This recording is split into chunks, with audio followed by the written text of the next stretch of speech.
Hello, good evening, students. Today is transcription number back of 195 on the speed of 120 words per minute. Start. Sir, I have just mentioned the antisocial elements that succeed in hoarding and black marketing our food grains, but if I may be permitted to say so, antisocial elements have penetrated everywhere. Food and drug adulteration are rampant in spite of laws, and likewise one hears on all sides complaints of bribery, corruption, and nepotism. And if we are honest, we shall have to admit that integrity and efficiency are our biggest casualties. This sorry state of affairs has to be put right if we are to progress. Of course, efficiency and integrity go hand in hand, as do their opposite numbers. True patriotism demands today, more than at any other time, high standard of integrity and efficiency, and in their restoration both the public and the government must make common cause. If the public demands standard of integrity from the government machinery, it must set standards of behavior for itself too, for the lawbreaker or the bribe giver is just as, if not more, guilty as those whom he tempts. Criticism is always easy to indulge in but is not always helpful.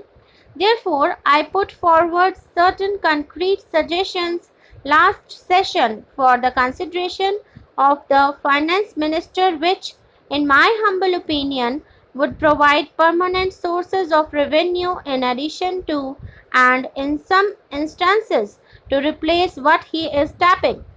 The reply which the finance minister was pleased to give to the two suggestions regarding the levying of excise duties on liquor and salt was not convincing, if he will pardon my saying so.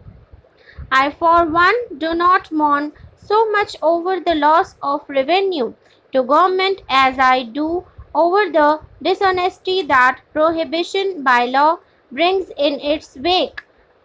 At the same time, why should the money that the government needs so badly go into the pockets of unworthy elements? Sir, man would accept the hardest discipline if he could be convinced of the rights of the measures imposed on him.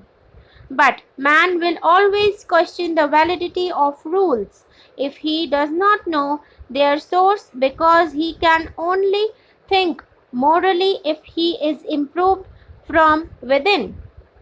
The goal to improve man does not consist in making him go through the gestures of morality.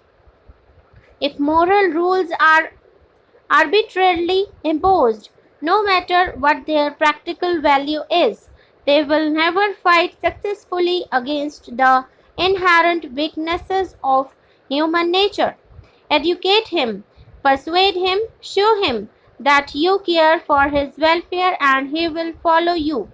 Bring the heavy hand of the law of the country down on him and he is bound to try to evade it.